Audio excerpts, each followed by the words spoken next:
here, so I think I can take off my mask. And hopefully, is our IT working today? I sure hope so. Let's just confirm for the folks that are listening on. Could you hear Chair okay? Shirley, Yes. Mic check, 1, 2, 3, okay. And I know one of the very first things we have to do is announce our translator. Is that on the, okay, so let's go ahead and start with the translation services.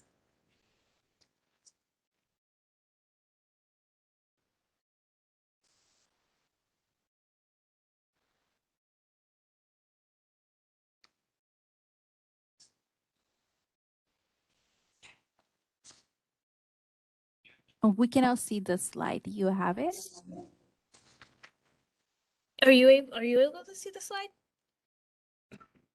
I don't know why you can't see the slide. We're trying. Hold on 1 second.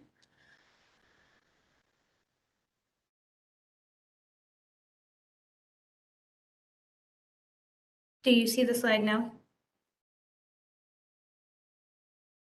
Yes.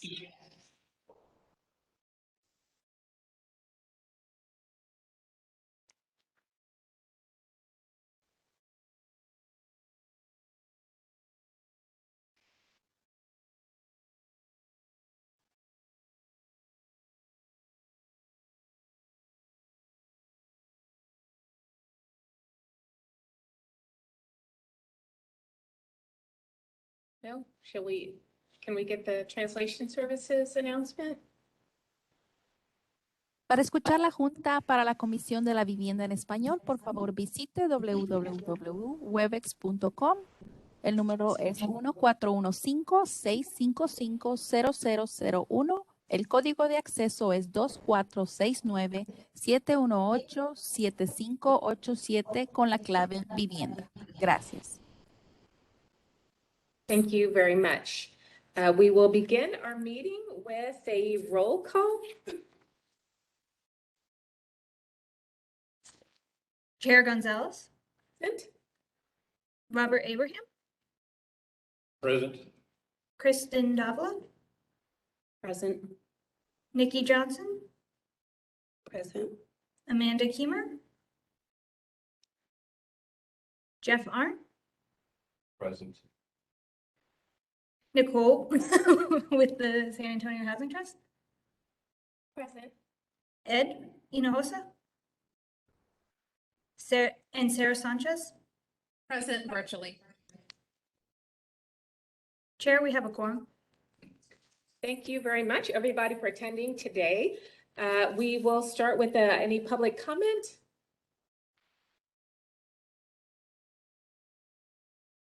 We have no signups today, Chair. Thank you very much. We will move right along, starting with our meet and greet of Mark Carmona, our new Chief Housing Officer. And so I will ask Mark to please introduce himself. Mark, talk a little bit about your background. This is just an opportunity to get to know you. And your first introduction to the Housing Commission. So please introduce yourself and talk a little bit about your background. And maybe we'll have time for a few questions if you don't mind. So go ahead, Mark. Good morning, Chair. Commissioners, good morning. Mark Carmona, happy to be in front of you today, working with you. I'm the new Chief Housing Officer for the City of San Antonio. The brand new position as outlined in the 2018 housing framework that the Mayor's Task Force put together.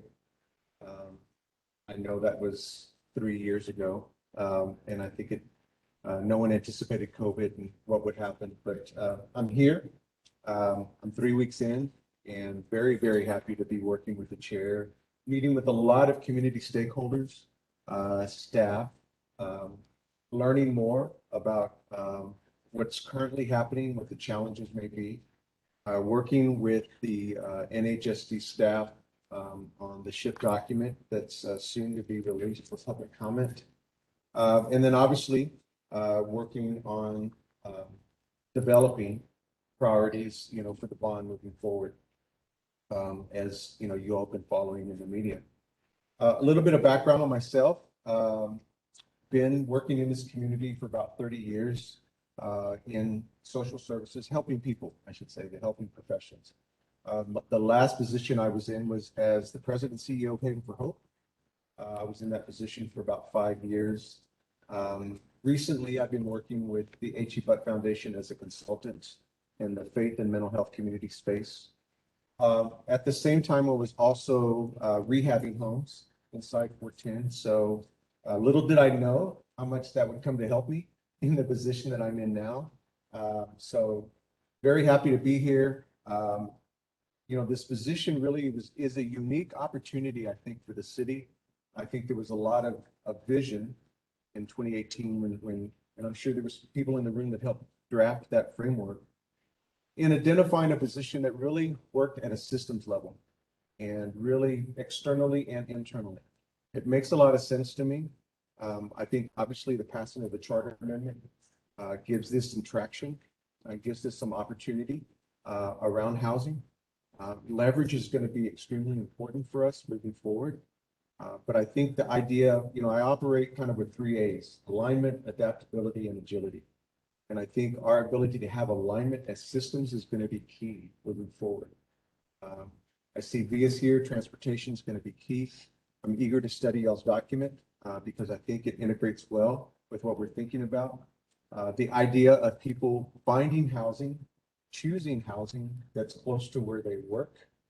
It's close to community, cultural assets in our community. All those things are very important and I think bring a greater quality of life. So a lot of challenges, a lot of opportunities. I'm extremely excited to be here and been working with Chair already for a couple of weeks now. And just happy to be here and happy to take any initial questions you all might have. Great, thanks, Mark. Thank you for that introduction. And I'll turn it over to Jeff. If I don't call on you right away, go ahead and speak up.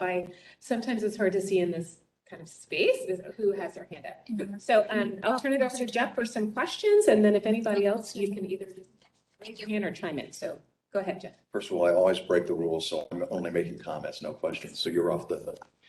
I'm Jeff Barnes. So I'm not via Metropolitan Transit, but I work there, right? I'm the president and CEO. I want to welcome you to your new position and certainly now welcome you to San Antonio and welcome you to the Via Metro Center. This is a repurposed supermarket that you're standing in right now. What we have before us is a big challenge, but it's exciting. I think that, as you said, the plans have all been laid intelligently, and it's up to us to implement them in the best way possible. And I can tell you that with the leadership we have in our chair and the talent we have on this commission, that we will be here to support every effort, and we look forward to working with you. So thank you. Jeff, thank you very much. It's wonderful meeting you again. I can tell you do your research because you were able to tell me things about me upon meeting you, and I appreciate that. I look forward to working with you, and I would like to ask you this one question. What is one of your main goals when it comes to working with the Housing Commission directly? Well, as I understand, and I think the role of the Housing Commission, I'm leaning over because people weren't hearing me, is really to help guide this overall process. But most importantly, I think it's around the accountability and transparency in the community. So I really see my role working hand in hand with the commission as we move forward. Obviously, there's some immediate things on the horizon, but we need to realize this is a 10-year horizon that we're working with. And part of my vision is I want to create something in a foundation that's beyond us. You know, that 10, 20 years down the road that we have something in place that's agile enough to shift based on the housing needs in our community. But no one agency can do it alone. It's going to take a lot of collaboration. So I think working with you all is going to be key in that process. Thank you. Anyone else have questions for Mark? Just a comment. We did our official fist bump earlier today. So I want to be on record as to welcoming you We've been waiting a long time for you. Pushed hard to get somebody like yourself, and I think we did well. So welcome again. And what I think is so important about your position is that there are so many organizations that care so much. But sometimes what happens is it kind of explodes, and they're all out there, and sometimes they might even be fighting against each other and not even know it. So having a chief like yourself there, hopefully we can really meld that together and work together well. So again, welcome. Thank you. Hey, thank you for that. Thank you for that. I think you hit on something that was key that I've been running across, which is we get in our work so in depth and ardently that it's hard sometimes to sit up and look and see what other systems are doing or where the overlap might be or where the gaps may be. When you made your comment, it reminded me of that. And I think that's going to be a big part of my job is taking a systems look and then engaging those systems to see where we can collaborate. That's probably easier said than done, but that's the task in front of us. And I think if we're going to achieve what we want, that has to happen. And I believe in our community, and I've worked in this community a lot of years. I think we have the people and the pieces in place. It's just a matter of, as Jeff mentioned, we have the plans. Now it's implementation, which is always key. Okay, thank you. Okay, I think that covers it. Mark, thank you so much for being here, and we look forward to hearing from you often. So thank you. We'll move along on the agenda. Item number 2 is approval of the evaluation framework for the 2022-27 housing bond. And so we have Jamie and Commissioner Kiemer and Commissioner Davila worked on this item. We have the potential to have action today, but we're also looking for feedback from the commissioners about this, as many of you may be seeing it for the first time. Some of us have seen it a couple of times. So, Jamie, are you going to do the presentation or will it be? Yes, ma'am. Okay. Oh, Jamie, you are the voice of God coming through. Are you? Do we have can we see Jamie or? No? No, we can't see you. Okay. Then go ahead, Jamie. At the request of the mayor, the Housing Commission was charged to develop a evaluation framework to inform the selection of projects for the 2027 housing bond. And as part of that framework that the Housing Commission is developing, the mayor asked for the commission to focus on the 3 pillars of housing as public health infrastructure, resiliency, and connectivity. So the Housing Commission team has been working on drafting this framework using those 3 pillars. Next slide. And so we've been working for a couple months on this with your team, and the commissioners have had several workshops between August and September to discuss the request, the charge, really get into the identification of what those pillars are, what does it actually mean to affordable housing, and then draft that framework. Now, we have done a public comment period, which was from September 22nd to October 5th, where the public could comment online, and then there was a virtual meeting where we received comments and had the engagement participate. And then the week of the 4th, the commissioners leading the development of that framework, Commissioner Kiemer and Commissioner Davila, incorporated that feedback into the document and to the draft that was already presented to the commission. And then today, we are hoping that the commission will discuss and potentially adopt that framework. And then that framework will be shared with the citizen bond committees as they get started in November. And then staff will use that framework during the selection process to bring projects to council once the bond program is approved. Next slide. And so the questions that the public answered in regards to the framework, were developed by the Public Engagement and Outreach Subcommittee. Is there anything missing from the bond evaluation framework? If so, what is missing? And then what elements of the bond evaluation framework do you feel is most important? Are there any possible consequences that might result from the bond evaluation framework? And then opportunity for open comments. Next slide. And so what we heard from the public was that there were several key messages that we wanted to build with the end user in mind, be thoughtful about the spaces for families with children, older adults, aging in place and whatnot. Be accountable and report results in a transparent way, incorporating universal design and aging in place features. There were some comments about concerns about tax rates. Affordable housing should be available everywhere, not just concentrated in certain parts of the city. No displacement bond can reduce racial and economic segregation. And then prioritizing units at less than 60% and not including market rate. Support for homeowners with repair needs, inclusion of dignity into the language, and then more support of tiny home villages. And so those were some of the themes that we heard from the public, either through the online comment, the public meeting, or voicemails that were submitted and emails that were submitted to staff. Next slide. And so I'd like to call upon Commissioner Davila or Commissioner Kiemer to share with you all the draft of the evaluation framework that they have produced. Hi, so my name is Amanda, and thank you, Jamie, for presenting or teeing this up for us. So if you look in your binder under tab 1 for the commissioners and folks here, you'll see, I think after a few pages, but at the top, it's not numbered, but it says background, and there's a building the bond graphic, just so you can see where we're at. So background on this. We wanted to make sure that the evaluation framework was a clear, concise tool for the staff.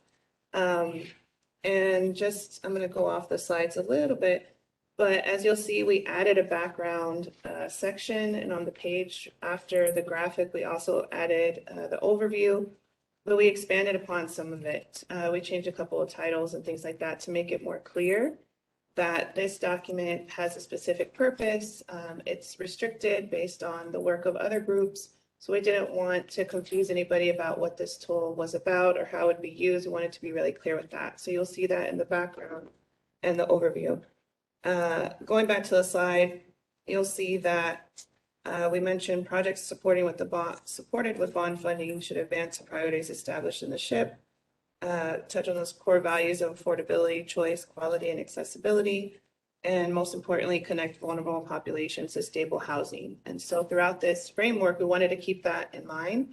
We also realized that there's a large demand for affordable housing, and not just affordable housing, but quality housing, safe housing, housing that incorporates designs from the beginning that include green spaces, that include sustainable living, that are resilient, things like that. So you'll see that throughout the document as well. And then the other graphic we used, and you'll see it mentioned here in the first slide, is the 95,000 households. And then we also listed where we identified the most vulnerable. So folks can go back and read that document and reference that. And then we added the leveraging of private, local, state, and federal funding is a critical component to maximizing the number of households impacted. So that was something we added as well to address how do you pay for quality, affordable housing. So next slide. So the 3 pillars that were deemed by the mayor for us to incorporate were connectivity, public health, and resiliency. So each of the following slides will address those pillars individually. So the first one is connectivity. So housing bond projects must promote resident choice and improve connectivity among people, resources, and opportunities by. And again, as Jamie mentioned, we received public feedback that was really important and helpful. And I think overall we incorporated pretty much everything that we heard from the public And it wasn't difficult to do that, which is a good sign to us when we were reviewing this to know that we're on the same page, we're on the same track. There were just some things that we had to add to make it more clear. So in terms of what we added from the last meeting, we already had prioritizing vulnerable populations and increasing their access to stable housing. We added ensuring wide geographic availability and working to decrease racial and social economic segregation. In that we know that there's need in every single district in our community, but we wanted to really be clear about that and make sure that folks understood that we're looking out for affordable housing across the city, not just in specific areas. We already had integrating high-speed, reliable, affordable internet and mobile infrastructure into design plans. So as we've discussed, these projects don't happen just in a housing department or just in one place. They're across multiple city departments. So we'll leave that to folks to collaborate and share resources when possible. We added a little bit to this bullet. So previously we had creating walkable and ADA accessible pathways. We added well-lit, safe, and then having those pathways lead to public transit options. We thought it was important to be clear there. Providing appropriate and comprehensive supportive services for renters and homeowners. So both renters and homeowners, making sure that there's supportive services in the area. Again, this is connectivity. And lastly, connecting residents to neighborhood serving amenities and institutions, cultural assets, regional centers, and economic corridors. I think Mark mentioned this in his comments, or somebody mentioned it earlier. But essentially connecting folks to where they need to be and meeting them where they are. So if their jobs are in a particular area, we want them to have affordable housing options in that area. And if not, having public transit options that connect them. So having these things be top of mind. Next slide. So the next pillar is public health. So housing bond projects must work to improve public health outcomes by, so this is a new bullet for us that we thought was important to add and be very clear about meeting and exceeding the minimum requirements for accessibility. So we don't want to just meet them, we want to exceed them and make sure that we're taking care of folks in our community around accessibility needs. The second bullet is also new and slightly reworked based on public feedback too. Designing housing units with children and multi-generational households in mind, including but not limited to outdoor play areas, green spaces, recreational areas, and safety. So thinking of kids coming and going from school, where can they run around, where can they be safe, thinking about those things within the design plans instead of afterthoughts. Resolving issues with lead abatement. So we added lead abatement specifically here. The other pieces we had already around mold, lack of sanitary facilities, etc. Reducing structural and physical barriers to mobility on existing housing units. We had that one. I think the other ones we already had as well in terms of public transportation, trail systems, and then the access to health services and facilities was there last time. And then next slide. So the third pillar is resiliency. So housing bond projects must foster community resiliency by, so we said meeting the needs of economically disadvantaged populations. So this one did not change. We just specify what's in other documents here to make it clear in this particular framework. Creating building designs that prioritize energy efficiency. We had this as well before, but again, being more specific that we want to see this in the designs. And not necessarily after where it's more costly to integrate this later on. Bringing major mechanical and structural systems up to codes, we had this as well. Educating residents about how to maintain and protect their housing assets and not causing direct and voluntary permanent displacement of residents. That was also based on feedback, but we did have that bullet before asking for public feedback. So it's good to see that there were comments around that and that we already had addressed that in the framework. So that is in terms of what we changed. And again, if you look at the document itself, we also added that first graphic on the first page that shows the whole process. So it shows where we're at with the planning and then when and who. And I think that's really helpful for visual. I'm very much a visual person. I'm sure other people are too. But you can see where we're at in the process and whose purview it falls under. So in this case, this framework is under the Housing Commission, which is why we're here now. But other pieces belong to other folks, like the Citizen Bond Committees, the Council of Voters, and then staff. So we wanted to be clear about where we are in the process, how this fits.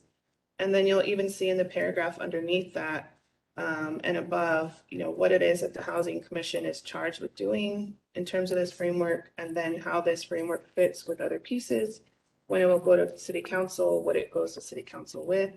So just trying to be more transparent and informational with the framework before actually getting into the framework that the staff will use for the housing bond projects.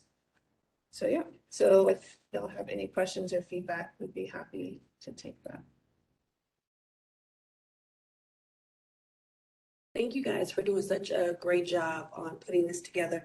I personally would like to ask if we can move the not causing direct involuntary permanent displacement under public health, and if we can move the increasing access to public transportation and trail systems under connectivity.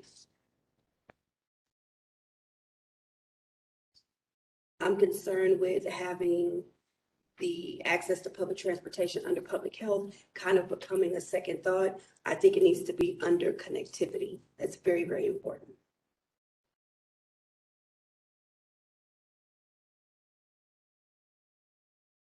So I think staff will make those edits as well. And I think, well, does anybody else have that, Jeff? I'd just say that I appreciate Commissioner Johnson. I appreciate that comment because it does make it more straightforward and apparent. In the connectivity section, public transportation is kind of in there related to increasing walkability as opposed to in and of itself. So I would second your recommendation to move that.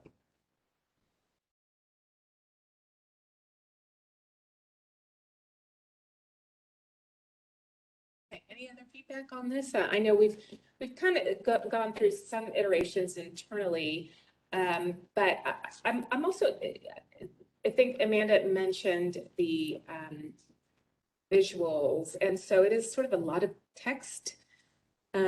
Is there a way to make it, I mean, I know that you guys can work a lot of magic on the slides, but if we want to share it with other organizations or neighborhoods, perhaps a way to do it that's a little bit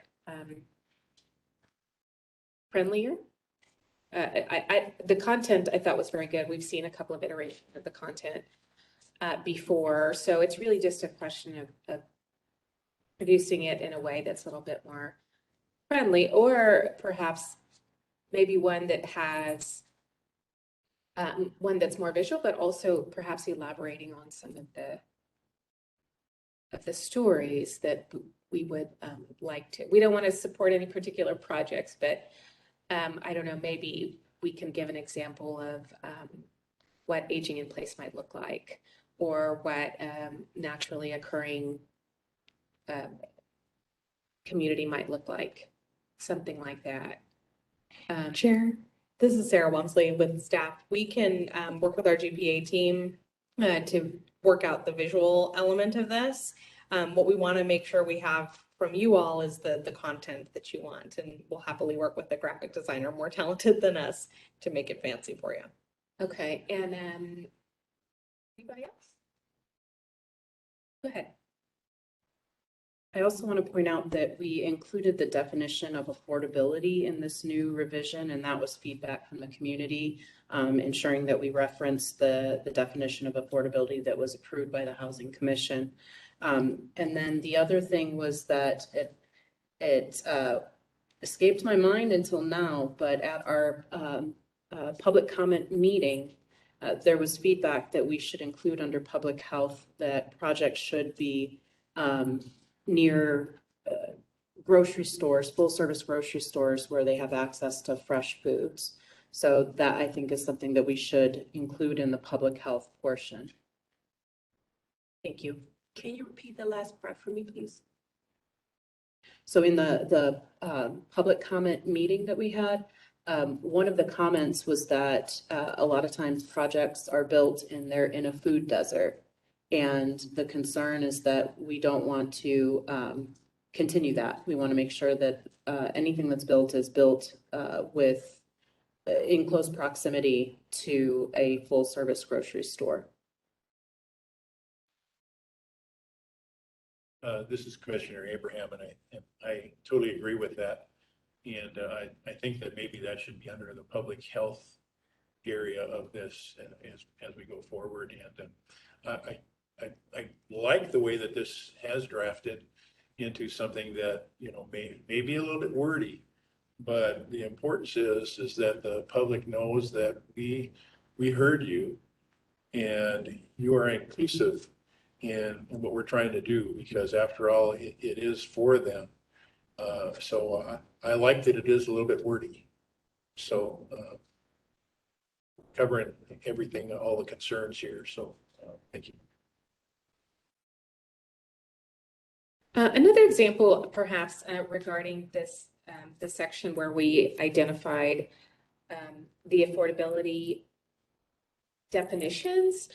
And I got some feedback from a community member earlier about maybe we could say, like, what does this look like? So what is a person at 60% AMI, a teacher, a public servant, something like that. So we put a little bit more story to it.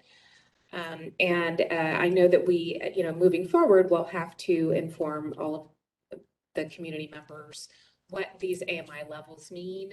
And so putting a face to that in some way that can be creative and I think encouraging would be helpful as well. So as we're going through presenting a document that we will all take to our different organizations, that we really tell a little bit of the story of what that looks like. So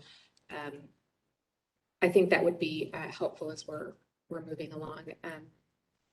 I don't want to call it an educational campaign, but perhaps an information campaign about what these dollars, who they would be going to assist.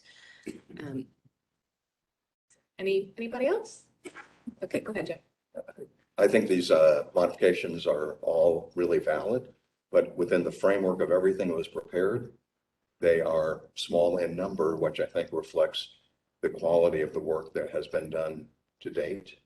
And listening to the input, which I'm very appreciative that the comment about grocery stores, because I know that during the beginning of the pandemic, I received many emails from people who said, I'm grateful VIA is still running because I have no other way to get to groceries. So I really appreciate that comment. So the staff and commissioners, job well done. Thank you.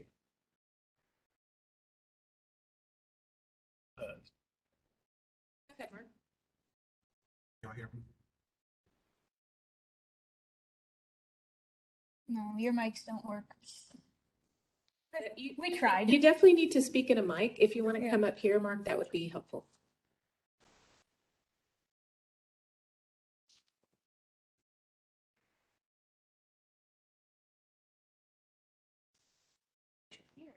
See, there you go. Just a couple of, can y'all hear me? A couple of comments. I do agree with Chair Gonzalez that it will be important to put a face to the framework. I think we shouldn't make assumptions around people's ability to understand the information quickly. I think, somebody's always recommended, that it's as opposed to saying AMI, sometimes we actually just salary figures, what are people actually earning? So Chair, I think that's a very important point in a lot of reasons, in a lot of ways. I think this is a really good guide when we're evaluating proposed projects. And I would be remiss as your new Chief of Housing Officer if I didn't encourage you all to consider coordinated approach as we think about this. We're going to get a lot of one-off proposals that are coming in. I think we should really highly value those proposals that are looking at a coordinated approach towards the work. Whatever the voters would approve and whatever funds would be allocated won't be enough to what we actually need. So our ability to coordinate systems is going to be very important. And I think we should consider that moving forward. That's a great recommendation. And I think it would also help to get some visuals about what that might look like as well, that we'll have to work through.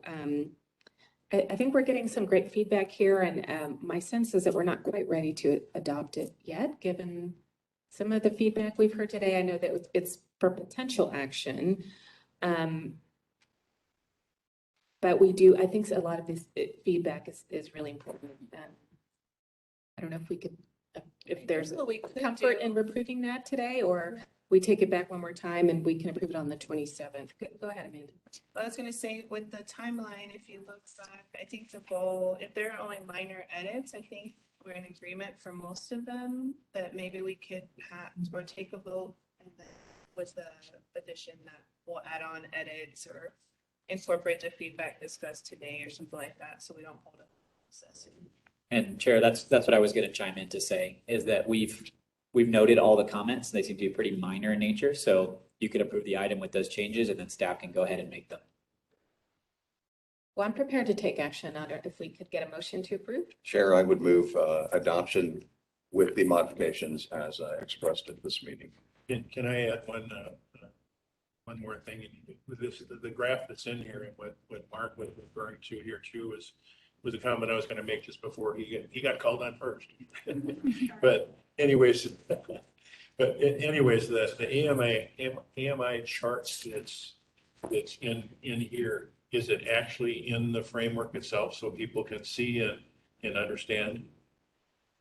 Okay, I just want to make sure that that's actually in it itself. Okay, thank you. I'll second the motion. Thank you. We do have a motion and a second for approval of the bond evaluation framework. If there are not any more comments, we have a motion and a second. All those in favor say aye. Aye. Aye. Aye. Right, looks like motion carries.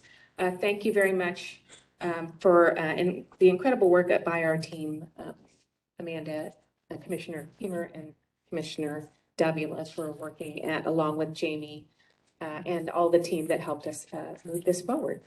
So we will move on to the next item, which is, I'm sorry, we do have a couple of people that were in queue for public comment. So we proceeded without that. So we will start again, and I think I'm going to turn it over to Sarah to cue in who's, if you could please address who's speaking and cue them in. Thanks, Chair. So we did hear in the chat that were participants listening to this meeting who had signed up within the deadline. It sounds like there's an issue with our system because we did not receive any signups. So if you were listening to this call, please reach out to Sharon Chan. She's put that phone number in the chat. It's 207-5910. So we can get you signed up to speak. As an alternative, we can also take a written comment to include in the minutes for this meeting and get you signed up for next meeting as well. But we definitely want to get you signed up for this one to speak if you're online still. So with that said, Sharon and team, is there anyone who's queued up and ready to go? If not, maybe we can move to comment after this item.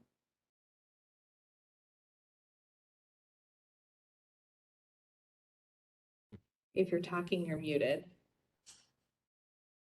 I think we'll go ahead and do comment after this item. Okay, we will then move along. So the next item is a briefing and possible action on removing barriers subcommittee. And we do have some of our commissioners in here with us today, but let me turn it over to Sarah to introduce the item. And then hopefully the committee members that are here can introduce themselves. And we will then decide to take action or not. So let me turn it over to you, Sarah. Thank you, Chair. So today we're talking about briefing and possible action on the formation of a removing barriers subcommittee of the Housing Commission. We'll go ahead and go to the next slide. So before I go too much into details, I want to quickly acknowledge a couple of folks that are here. Cynthia Spielman from Tier 1 Neighborhoods and Jim Bailey from Alamo Architects.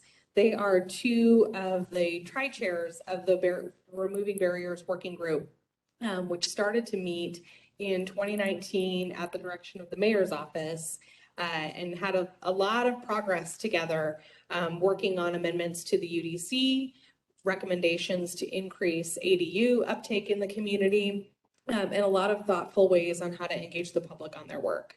So unfortunately, that work had to be paused due to COVID-19.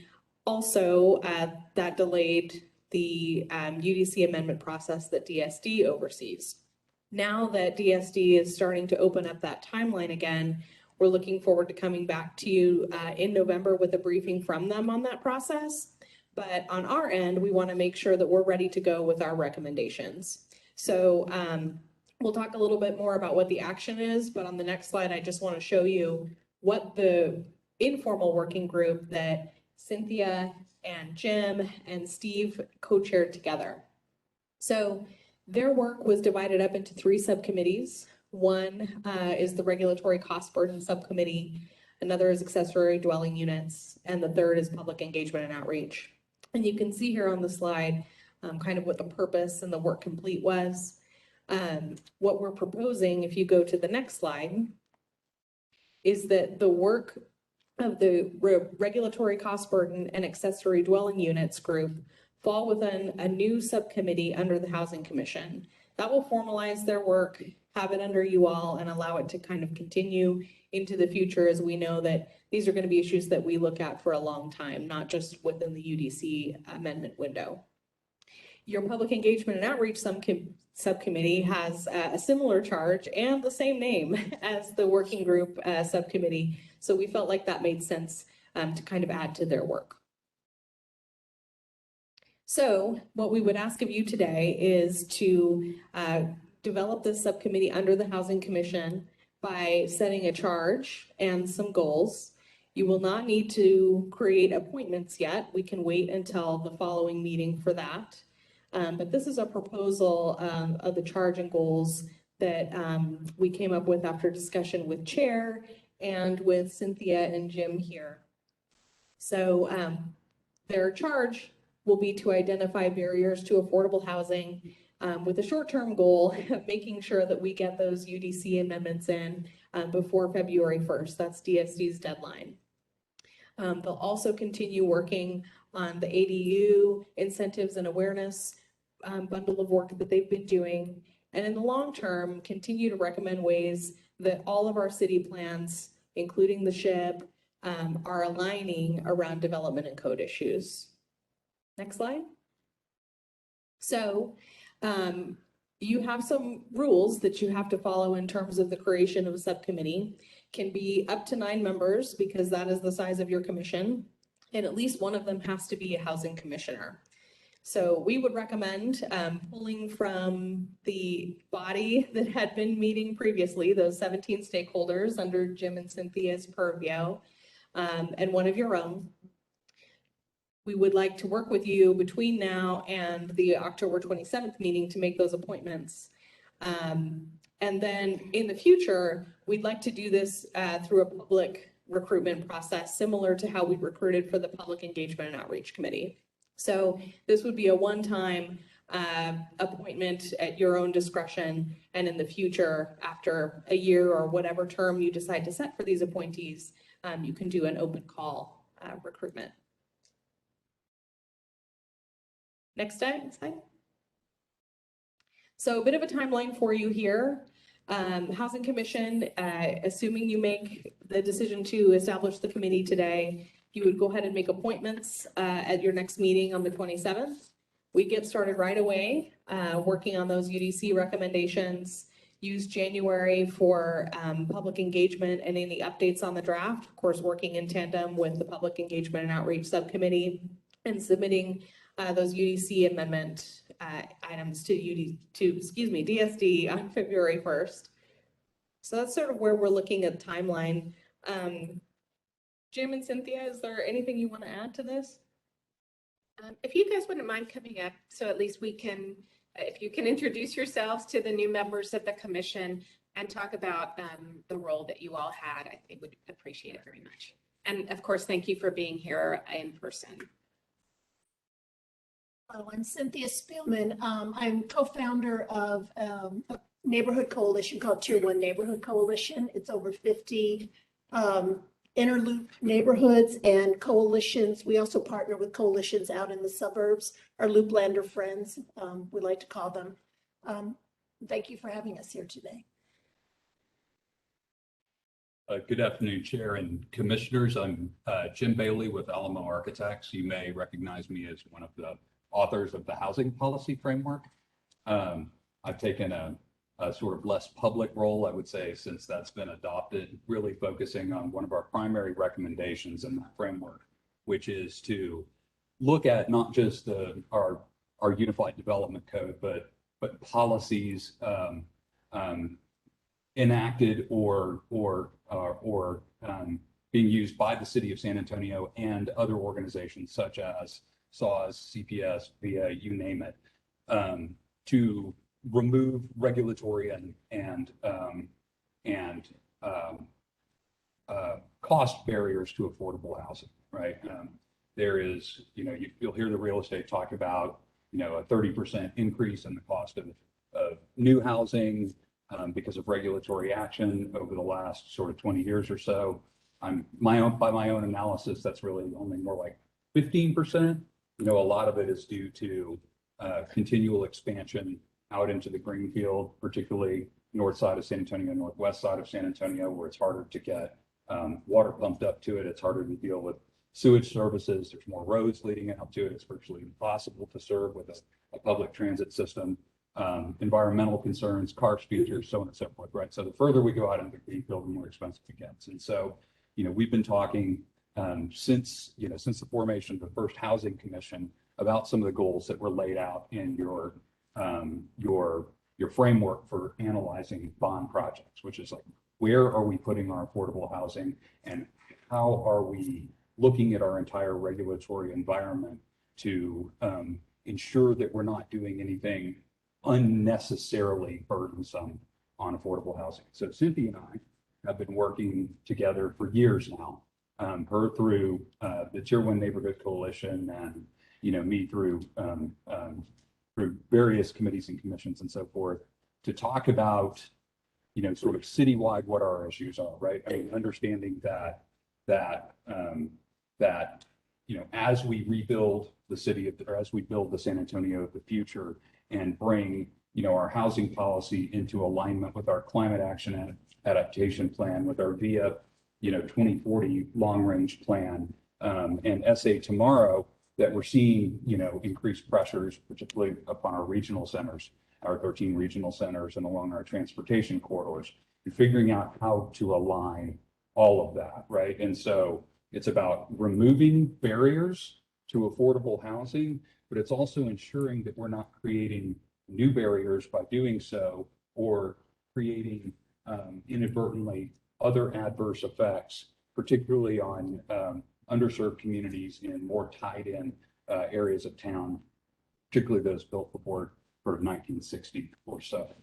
And so we made some progress over the last, other than the pause during the pandemic, particularly on accessory dwelling units. We had some very robust community conversation. In fact, I think the community engagement group kind of arose out of our initial conversations about removing barriers. There's a whole other sort of list of kind of minor UDC changes that have been proposed going back 6 or 7 years. We need to work through those. A lot of those aren't actually changes to the UDC, but it's more about sort of shifting the cost burden away from affordable housing providers and developers, rather than sort of saying, well, we don't have to deal with stormwater issues, or we don't have to plant trees, or we don't have to replace sidewalks, or we don't have to repair the street and bust it up to put a sewer line in it. But we shouldn't have to be financing the costs of those public improvements and affordable housing. So we're going to be working on that over the course of the next couple of months, along with these UDC amendments. And then moving into the future, our hope is, that we begin to look at, not just the Planning Commission Technical Advisory Committee, which is reviewing these UDC updates that are coming in from all sources, right? We think the Housing Commission needs to take an active role in reviewing all of those UDC amendments and building code changes and environmental code changes and so forth to ensure alignment with all of our major policy initiatives, right? Moving into the future and ultimately thinking about perhaps a new development code, sort of 10 years down the road somewhere. And so we have been since the beginning, this started as an ad hoc committee. We have been since the beginning saying that we really need to be reporting to the Housing Commission. And so I'm, to empower the Housing Commission to speak for the citizens, right? So it's not a developer-driven thing necessarily, which PC-TAC is. And so I'm really happy that we're able to stand before you today and hopefully make this an official sort of working arm of the Housing Commission. And I think Cynthia and I are happy to answer any questions you may have. Thank you for your service. And so, of course, all of these volunteer positions, as most of us are also volunteers, but everybody serving as a volunteer to give feedback. And so just procedurally, as I understand it, we need to reinstate the commission because they sort of fell off and they'll be reporting back to us. I know that we need at least one commissioner to serve, and I voluntold Pete to serve. And that's what happens when you don't show up to the meetings, you get voluntold. By the year. But we know that you and of course Cynthia has also agreed to serve in that role. And you, and then the other, Steve, he's not in the house today, is that right? Is he somebody who would serve again, or what we're currently doing is just trying to reactivate the group so that initial 9 people will be those that served the last time? Well, our hope is that, where do I press it?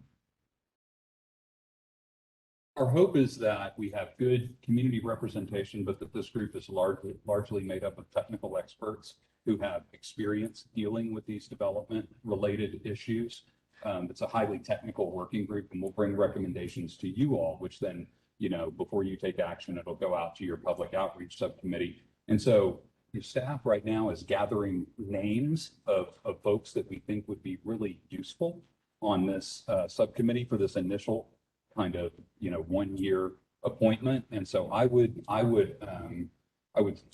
strongly encourage you, if there's somebody that you think would be really great, for this conversation, to let Sarah or Ian or other staff members know, and we'll all kind of get together as a group and sort of with you, Chair, and develop a set of recommendations.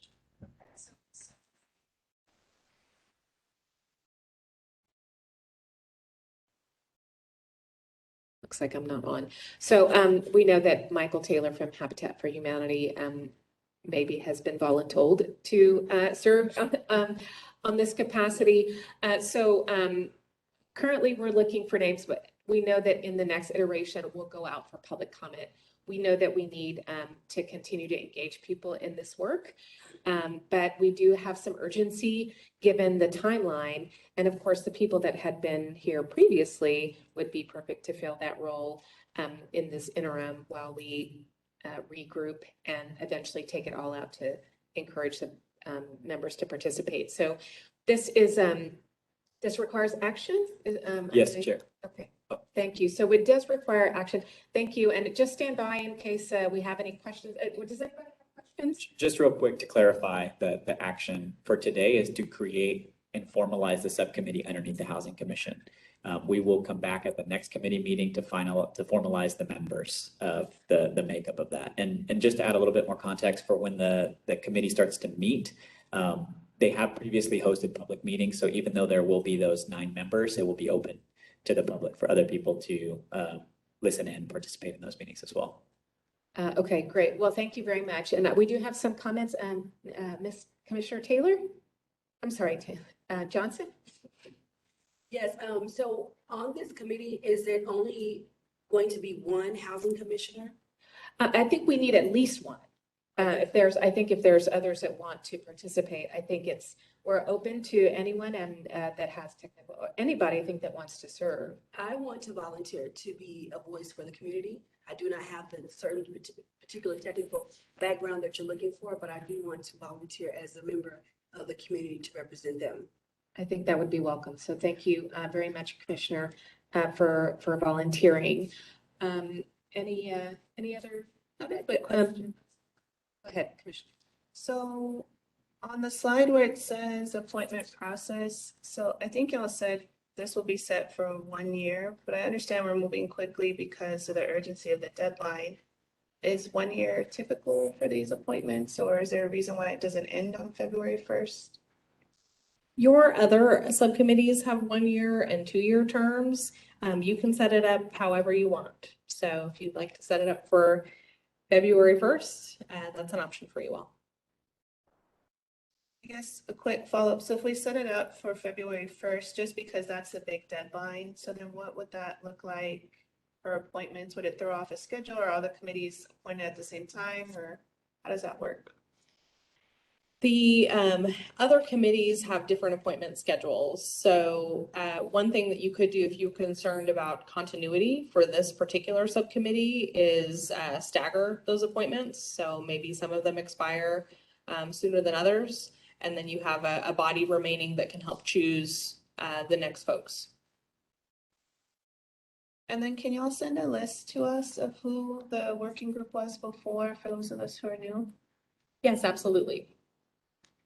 It's actually in your packet as well, in your binder. For item 3. Excuse me, 2, item 2.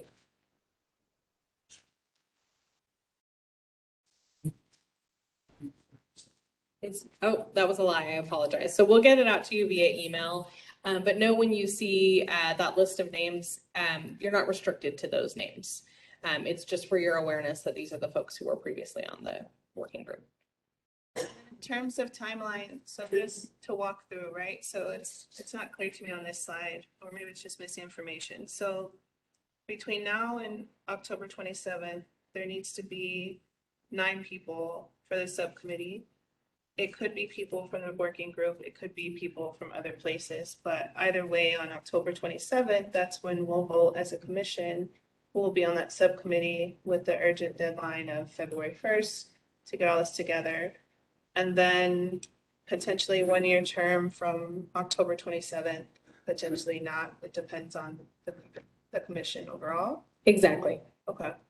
And I would just add, the submission deadline is February 1st. The submission deadline is, there it goes.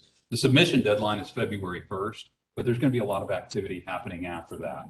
I think you're going to want us as your technical experts reviewing all of the UDC amendments that are coming in from other sources and providing recommendations to you. And so I would suggest that if you want to shorten this first round or stagger it, make it after city council votes on the amendments. And Jim, when would that be anticipated? Yeah. Okay. Because I certainly agree, submitting the list is a major milestone, but the list will then be considered, discussed, and I would want those voices to have that continuity. Right, and the Planning Commission Technical Advisory Committee is going to come back with its own set of recommendations about what you, the commission, have put forward, and you may want some feedback from our committee as you engage in a discussion. I think that's the information I'm trying to get from this slide elaborated on, is like, what does that look like, right? So that way, again, priorities will be transparent. Community, that way they see, they understand, how this process unfolded. So if and when we get questions, feedback, anything like that, we can answer it confidently. All of us, not just some of us. Okay, thank you for the discussion. So we know that we have a need to have a more extensive process with getting in community members in, but we just have some urgency. So we need to get started by reconvening the commission, or rather the subcommittee, and submit currently to how might do we submit names or recommendations to you, Sarah? Sarah, real quick, just a couple of clarifications. Hi, this is Allison Bieber. A couple of clarifications from legal team. Based on the charge is what the only scope that they will be charged with as the removing barriers. So the timeline and the scope are all things that you can clarify. You don't necessarily even need a date. It can be when the end of this round of UDC amendments is finalized, then you can either bring it back, or that can be the sunset of this subcommittee. and then it can be revisited as a new charge in the future. And that can be part of that transparency that you're trying to get at as well. So we can make that super clear in today's vote as well. And to follow up on Amanda's question, it's October 2022 that we anticipate council action.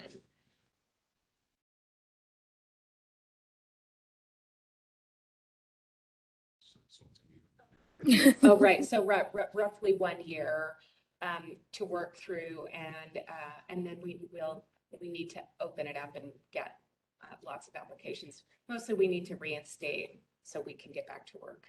I think that's the action that we need to take today, is to reconvene the group or establish it as a subcommittee, similar to what we did for public engagement, where we had a couple of commissioners and then sent it out to the community for recommendations. We'll do that, I think, in the next round. The urgency is just to reinstate so we can get back to work here. So we are looking for action today just to reinstate the working commission. Is there a legal language that we need to use?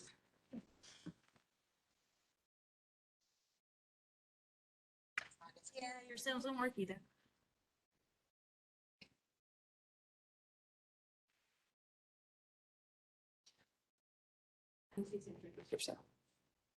Janine Williams, the City Attorney's Office, the Commissioners. Yes, essentially that's the bottom line. However, the agenda item does require there to be some discussion and decisions on the charge, the purpose, and the number. So the only thing I want to notify everyone of or remind everyone of is that if you're going to include more than one commissioner on the subcommittee, you can only have no more than 4 commissioners. Otherwise, we'll have to post and comply with the Open Meetings Act every time they meet. So just keep that in mind. So currently, we have 2 that have, one that has volunteered and one that was volunteered to serve. On behalf of Pete. And so I think we're compliant with that. As long as we don't have more than 4. We know that Jim and Cynthia will serve as well. And we're looking for perhaps the other commissioners, or if other people want to submit names. We know that there was a desire for Michael Taylor, who was with Habitat for Humanity, to serve as well. So, I mean, he's not here, and it was just an understanding that he had some technical experience as well. But we need to submit names, and eventually we'll put it out for all the public to serve. So I see here the Removing Barriers Subcommittee appointment process. So the staff recommendation is to members with technical knowledge, including from the previous work group, plan to appoint members on 10/27, and to set a 1-year term to conduct open recruitment for the next round. So that's what we would be approving today, if there was a motion to do so. I'd like to make a motion, this is Commissioner Abraham. I'd like to make a motion that we do recreate this commission, this subcommittee. Chair. I'll second it. We do have a motion and a second for more discussion. Yes. Okay, go ahead. Can you hear me? Okay. If we can make a recommendation to include at least 2 housing commissioners, because I know that Pete would like to serve on this subcommittee. Okay, well, thank you. So we do have a motion and a second. If there are no further discussion.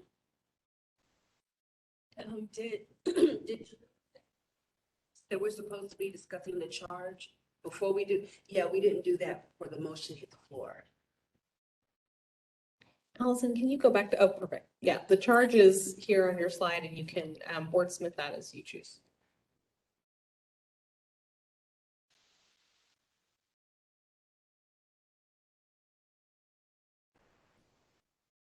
Commissioner Abraham, you want to give it a go with your motion based on the information here presented? I'm afraid I don't quite understand. Do you want me to remove my motion? No, I think you just have to clarify your motion. Well, the charge was part of the presentation, right? Yeah, this is the charge. if staff can clarify the charge really quickly, and that way you guys can just say as staff. And then if there needs to be further discussion on that. So the motion is to create a 9-member subcommittee of the Housing Commission called the Removing Barriers Subcommittee, with the charge of identifying barriers to affordable housing and amendments to the Unified Development Code by February 1st, 2022. The members would serve for a term of up to 1 year. And the charge would also look at other development and planning documents to make sure that they're in alignment with the city strategic housing implementation plan. And just one clarification. So the 9-member would include 1 housing commission. It has to be at least 1 housing So commissioner. it could be 2 housing members Yes, and then 7 other members. yes.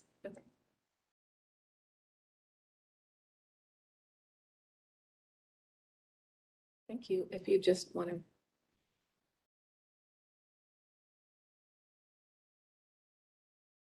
Jeff, yeah, go ahead. So does that motion stand? No, so. That's going to be sufficient for the purposes of the record. I think you probably need to clarify and state the full motion if you want to include the specifics of what has just been offered. So if you want to say, I move that we create the, removing barriers to affordable housing subcommittee as presented by staff, and including up to 2 commissioners to serve on the committee. I think that captures everything that is being agreed upon. And the charge, The charge as presented by as staff. the charge as presented by staff. Okay, good. Could I make then I'd like to make one suggestion on the charge, because I think Jim earlier mentioned that if this says identify barriers and propose amendments. I think there would be a third dot point, which would be continuing working through the process through the adoption of the amended UDC.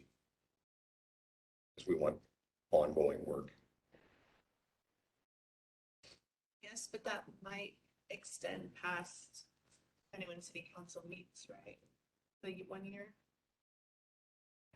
To say exactly, if we leave it that broad, it's hard to say that work will not end in October. Because I think of the 1 year appointment, right? And if you, right, and you can make it sunset at the end of that work. So you don't need a date specifically for whenever council, because you're right, it might move 1 or 2 weeks, but if you just say that the charge and term will continue until the UDC is adopted by council, that serves the purpose. Right, but I'm not proposing that. I think Jeff is. Right. I think we're discussing. I would be happy to sunset this group upon the adoption of the amended UDC, whenever that happens. Better that if there's a delay in that process, that we don't say, oh, now it's October 2, 2022. And I mean, we could obviously fix that, but I just think we have an idea of what this whole process is, and that we would make the terms coincident with the completion of the full process. I agree, Commissioner Ern. Staff would just like to clarify too, that part of their work is also reviewing the other amendments that get submitted by other groups. So this is going to be a group that will be very actively involved in the UDC amendment process, which again, you'll get a briefing on in November directly from DSD.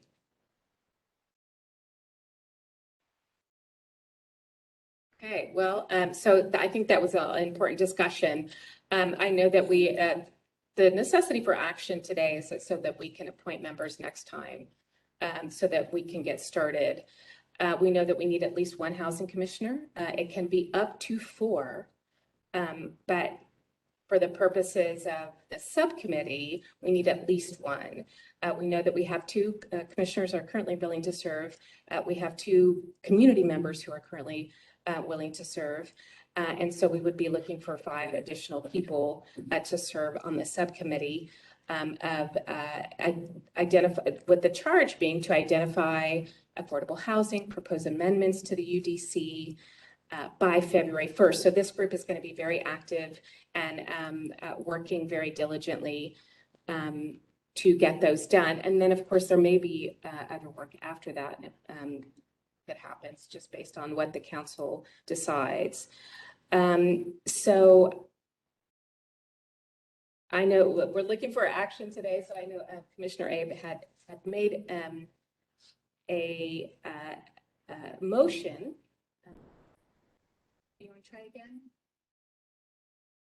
Yes, I'd like to amend my original motion to include that we have heard, we have read, and we have listened to the proposal for removing barriers subcommittees and the importance of reestablishing that. And my motion is to move forward and approve that.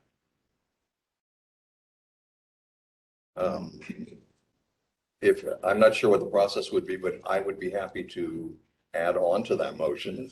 Would you like that? Would that work? I left my Robert's Rules of Order back in college. In here. Yeah.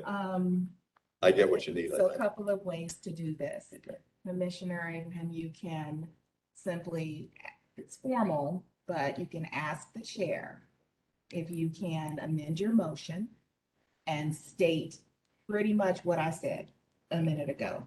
And the reason is, of course, that we're keeping a record. And so we want to make sure that in the minutes, if anything ever happens to a recording or anything ever gets challenged, once the commission starts to perform its work or the committee, we will always have a thorough record of what it is that the commission approved.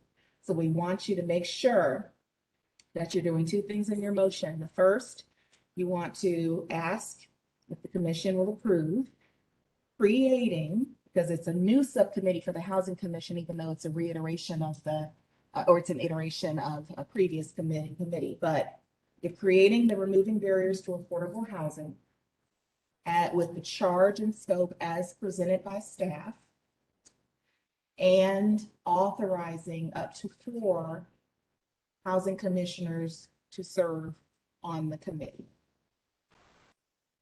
And Commissioner Arndt, you made a slight modification to that, to the charge, and so.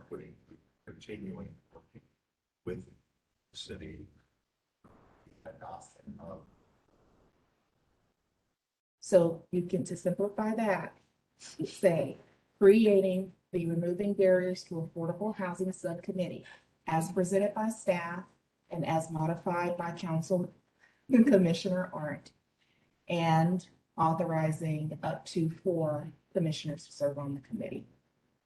Does that capture the will of the body?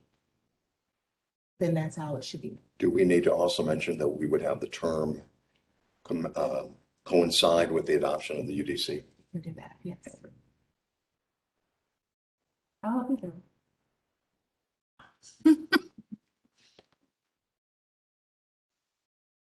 Must be after what you said.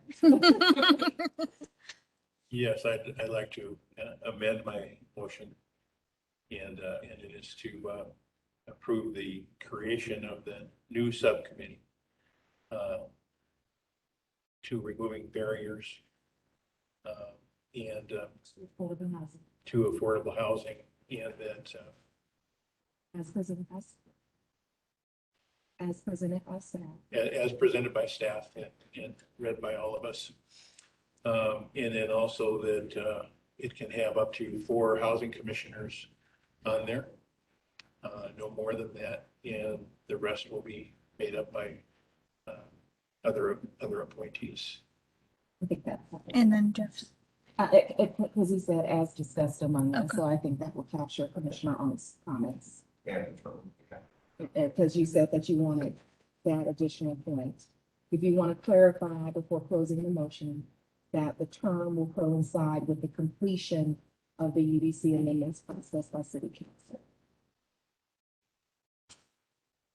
And in addition to add that the term will follow the adoption of the UDC code.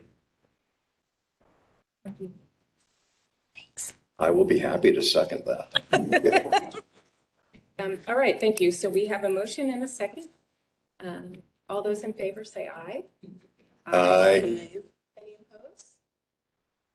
Okay, thank you very much. Motion carries. Thank you for that, commissioners, as we work through this very important work. That's the items for our agenda, but we do have a few citizens to be heard that are still waiting in the queue. So I have, hopefully we can get them queued up, and we'll start with Leticia Sanchez. Hi, can you hear me? Yes, we can hear you.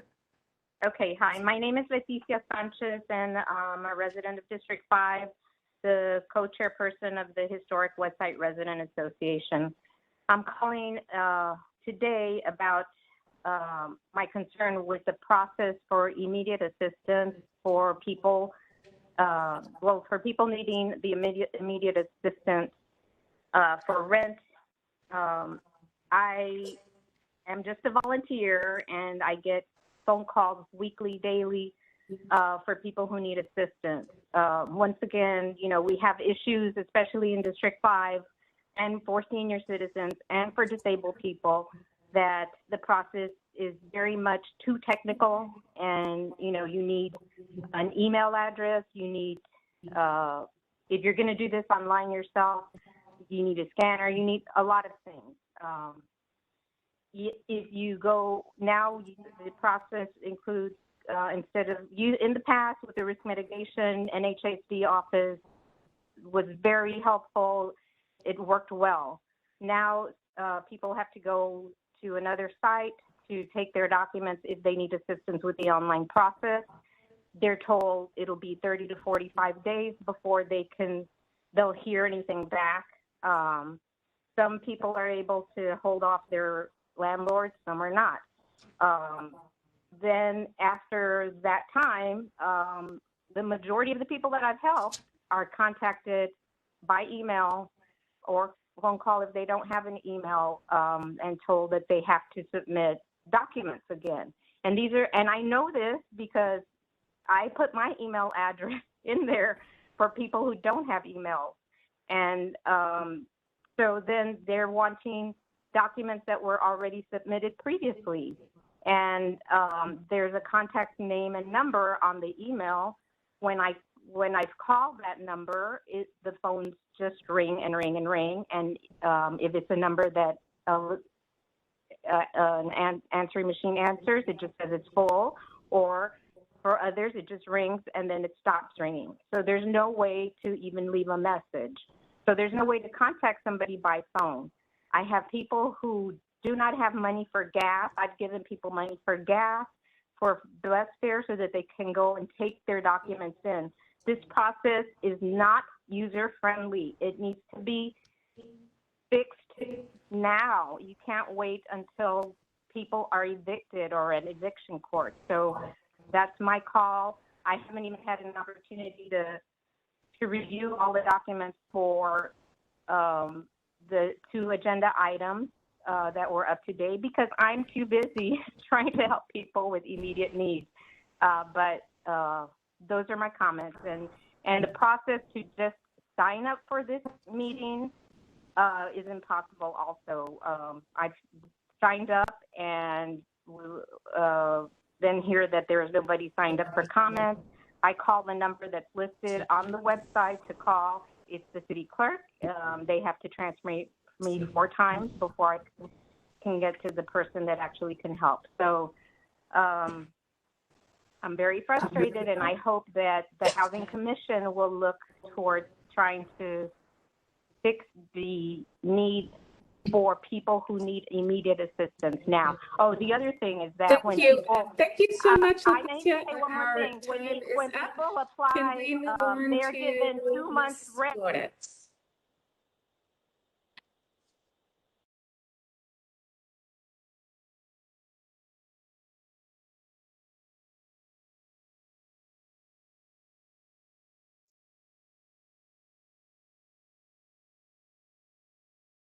Sharon, do we have Ms. Flores on the line? Hello, this is Rebecca. Yes, go ahead, Ms. Flores. We can hear you. You can continue. You have Well, 3 let me minutes. start. My name is Rebecca Flores, and let me tell you, I'll reiterate what Leticia just said. Trying to get on this commission as a speaker, it was very, very difficult. I challenged you to try it yourself sometime. Apart from what happened today, this was horrible. But the difficulty I found begins at when the meeting is posted, then trying to speak at this meeting, and then trying to watch the meeting on WebEx. It's a nightmare, and you should know better. So let me go ahead. I live in a neighborhood quickly being gentrified. Today I got my tax bill. A house on Miller Street around the corner from me is being sold for $330,000. Do you know what that house is going to do to our property taxes? My neighbors are being pushed out, and they ask, where am I going to find another house for the amount they are offering me? Mr. Carmona has been hired to be the first chief housing officer for the city, a position cited as necessary by the 2018 Mayor's Housing Policy Task Force, a position that is to address a major issue to include coordinating a housing system of departments and commissions that seem to be working without a unified and focused goal to end housing displacement. Our community has a great expectation that Mr. Carmona will work collaboratively with us to address the needs to develop this coordinated system, one that puts the needs of the most vulnerable in our community first and foremost. I urge Mr. Carmona to listen to housing justice community leaders, Maria Berriozábal, Jessica O. Guerrero, Carol Agüero, Ruth Rodriguez, Kayla Miranda, Graciela Sanchez, Linda Ortega, Leti Sanchez, and so many others whose opinions are often deflected by the insider voices of city staff. A guiding principle to be used when developing the housing bond is that of equity. To implement equity, we must recognize that this city is home for a large population of families who earn extremely low incomes, even less than the minimum wage of $7.25 an hour. We must address and adjust the inequitable city policies made in the past. The needs of this population have been consistently ignored, or I'd like to say redlined, regarding the development of housing by the city. One such adjustment to address is in basing the AMI on incomes of San Antonio residents only, not those based in the San Antonio, New Braunfels metro area as is currently being proposed. The median income for San Antonio residents is about $10,000 less than the San Antonio, New Braunfels metro area. You need to continue to push for lower AMIs in our housing policy decisions, and especially in the housing bond. Thank you.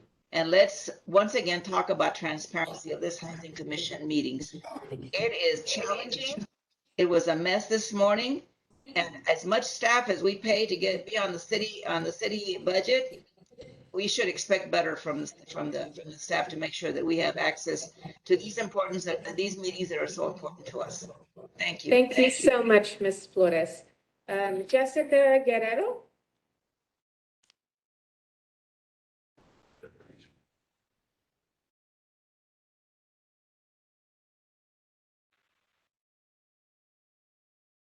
Hello, can you hear me? Yes, we can hear you. Okay, this is Jessica Guerrero, former chair of the Housing Commission, housing justice advocate. I wanted to provide some feedback because I did not make it in time for the deadline around the bond criteria that the Housing Commission will be recommending.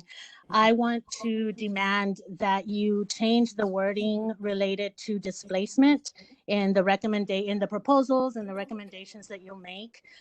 You should be using the definition of NHSD's For Everyone Homes initiative of displacement. The words involuntary and voluntary that you've connected to displacement absolutely dismisses, diminishes, and disrespects the experiences of people who have been displaced, people who have been pushed out of their homes, people who have gone through horrible traumas to now be counted among the displaced in our city. Please consider rewording that and make it a definition that is, for one, continues the progress that we've been making around analysis and consideration for this phenomenon, and two, that is basically respectful of people's experiences. The other thing I wanted to comment on is that I keep hearing COVID come up as an excuse for delays in processes, for delays in progress of staff work or larger initiatives. Mr. Carmona mentioned it as a reason for his hiring being delayed, or the filling of his position being delayed. Staff mentioned it as a reason for the disruption in the removing barriers group. And I want to ask everyone, staff, principal stakeholders, community who are connected to the insider spaces, as Rebecca mentioned, the city, to stop using COVID as an excuse. COVID is not why these things were delayed. I want to advise Housing Commission to please consider in the makeup of the removing barriers group that you do not continue to perpetuate the siloing of analysis and recommendations building and decision making that has been happening for the last several decades related to housing. I commend and really appreciate Commissioner Johnson for stepping up as a claiming that she does not have the technical expertise that perhaps staff and removing barrier chairs are looking for. I want to reiterate that the perspective of people who are currently and have recently experienced housing insecurity, displacement, and shelterlessness need to be at the table and need to be in these discussions where UDCs and other technical aspects of housing solutions are discussed. Thank you so much, Ms. Guerrero. Excuse me, that concludes our citizens signed up to speak today, and that also concludes our meeting. So thank you all for joining us. We look forward to seeing you all on the 27th. And Chair, just a word before we finally close out regarding the public comment. We've transitioned, the city has, to a different agenda posting system, and it sounds like there are difficulties with that, which resulted in us in not getting a list of speakers to sign up. So again, if there was anyone who was tuned into this meeting or the folks who did speak are aware of other signups, please let us know. We're happy to take a written statement for inclusion in the minutes or another way to get your message to the commissioners today. And we sincerely apologize for the inconvenience of this. It's something that, if we can figure out how you all signed up, we'll be able to get to the root of the problem and make sure it doesn't happen again. So thank you all so much. Thank you. Thank you, everyone.